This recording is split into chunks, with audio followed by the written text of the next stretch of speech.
김미경의 리뷰 챌린지 Day 32 Page 144 In fact, Ziyun started thinking about becoming an independent business owner several years ago.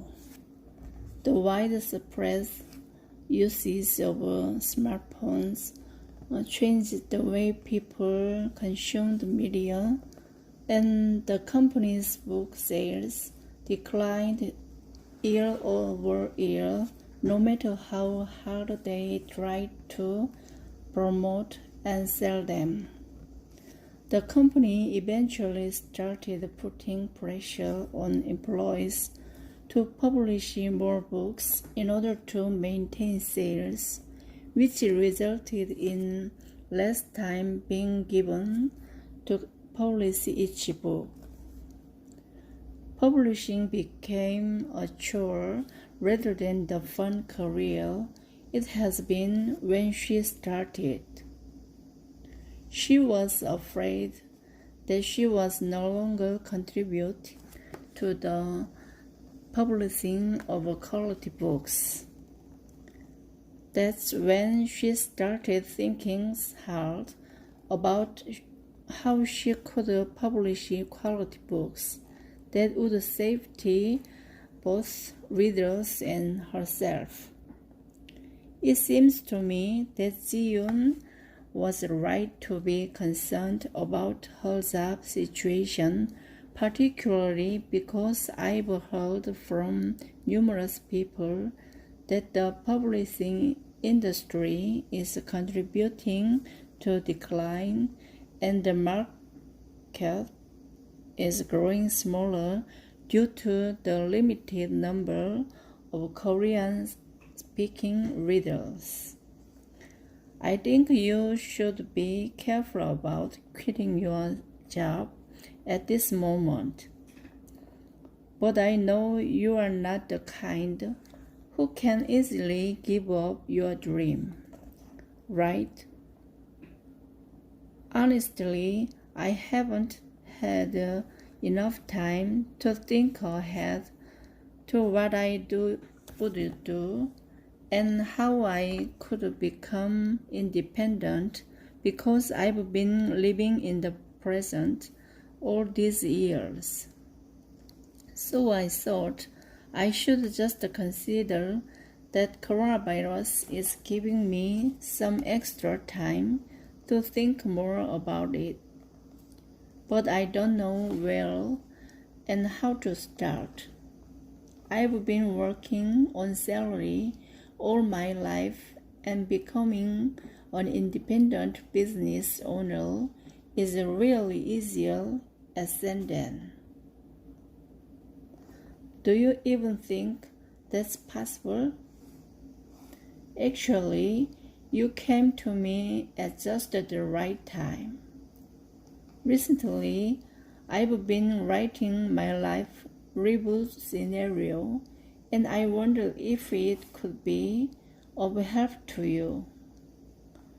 Would you give it a try? What do I do?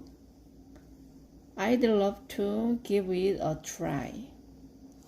Ziyun and I decided to meet every weekend and write our own life scenarios.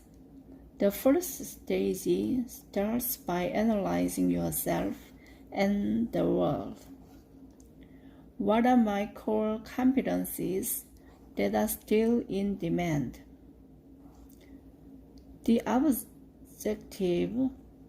objective of writing a life scenario is to make visible your plan for living in a changed world. The first thing you need to know is yourself, the main character of the scenario. There are many tools that you can use to analyze yourself, but there are two things to focus on. One is to identify which of your skills and plans for the future you should keep, and the other is to determine what you should improve on.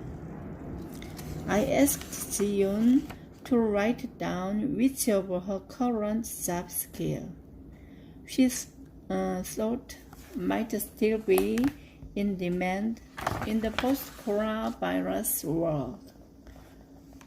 She thought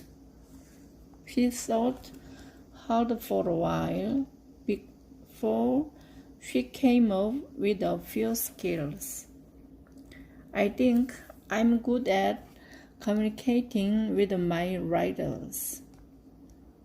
When a preliminary table of contents is submitted, most editors wait until the deadline when the author submits the completed manuscript, but I give feedback to authors each time they submit a part of the manuscript.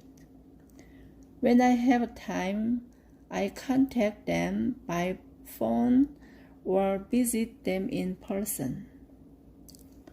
Whatever they need, I do everything possible to get it for them, and if they hit a bump, I work together with them to get past it. People around me tell me that I am already busy enough, and I should stop wasting time doing these things, but I think it has been a tremendous help to me because by doing these things, I have learned how to make the most out of the author's abilities, communicate with them, and solve problems quickly.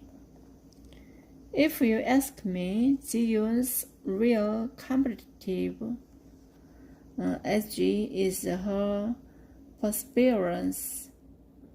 She works so hard, both on weekdays and weekends, that she is in a category of her own, driven even more than the average workaholic.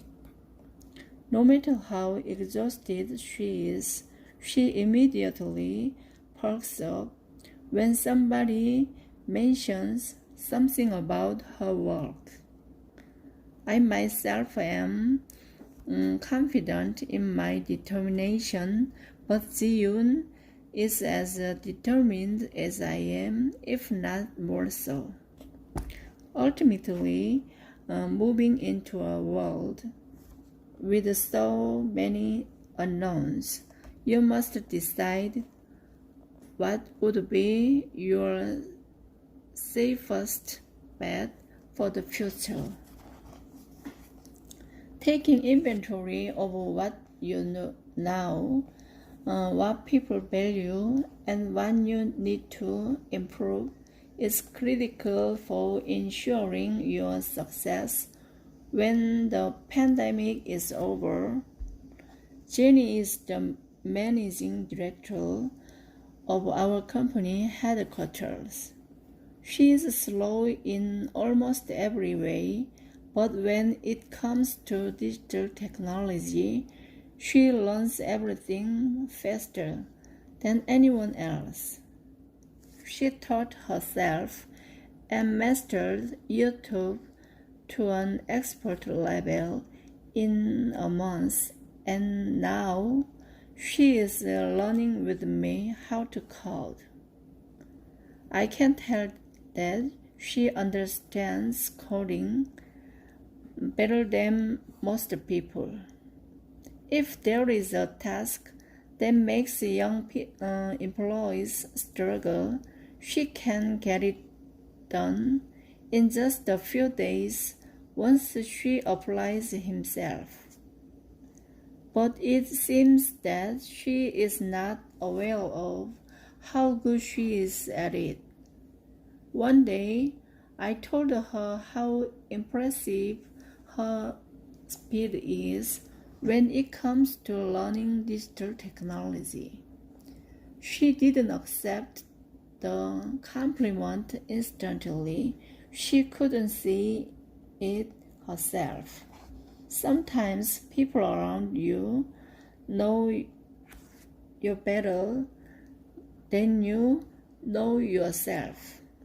In order to get the most accurate analysis of your core competencies, you may have to show your notes to trusted friends and colleagues.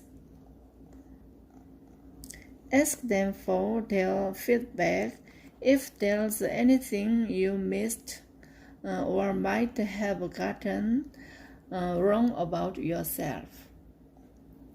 It's important to get objective opinions so that your future will be as successful as possible.